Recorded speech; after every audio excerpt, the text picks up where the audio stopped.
السلام عليكم. جه على بالي اعمل لكم النهارده طريقه من طرق البسبوسه الخفيفه جدا اللي ما تكتفيش من قطعه واحده بتاكليها، هتاخدي كذا واحده من غير ما تحسي من كتر ما هي خفيفه جدا ومرمله وطعمها حلو وسكرها مظبوط قوي قوي. في ناس بتحب النوع ده من البسبوسه. الناس بقى اللي ما بتحبش تحط سمنة كتير ولا قشطة ولا شربات في البسبوسة دي علشانهم، وهي جميلة وطعمها حلو جدا، هتعجب اي حد يجربها. يلا نسمي بسم الله ونقول على طول على المقادير. هنجيب بولة ونحط فيها نص كيلو من دقيق السميد وكوباية الا ربع من السكر العادي، وانا مستعملة النهاردة كوبايات معيارية. هنجيب دلوقتي نص كوباية من السمنة، وانا مخلطة سمنة بلدي صفراء وسمنة بلدي بيضة. طبعا البسبوسة عايزة سمنة بلدي، مش عايزة زبدة، حطوا سمنة بلدي. السمنة البلدي بتوديها في حتة تانية خالص، بتبقى طعمها وريحتها حلوين جدا. اهم حاجة في الخطوة دي ان احنا نبس الدقيق بالسمنة والسكر كويس جدا جدا جدا، ما نعديش الخطوة دي ابدا. نبستهم كده 10 دقايق وما نكسلش ابدا. بعد كده هنحط كوباية من الحليب كامل الدسم ويكون دافي، حطيته على دفعتين وقلبت تقليبة بسيطة جدا. يعني تقلبه كده تقليبة اي كلام من تحت لفوق كده وخلاص. وبعد كده هتحطوها في صينيه مقاسها 28.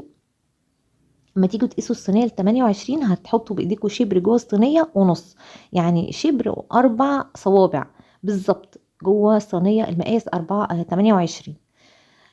خلاص هنحط بقى الصينيه في الفرن على الرف الاوسط على درجه حراره 180، ونحضر الشربات: كوبايتين من السكر وكوبايتين من الميه وعصرة نص ليمونة، وهنسيبهم يعني 10 دقايق او 7 دقايق كده. المهم ان الشربات بتاع البسبوسة ما بيغليش كتير على النار، من اول ما نحطه بنحسب له على طول 10 دقايق.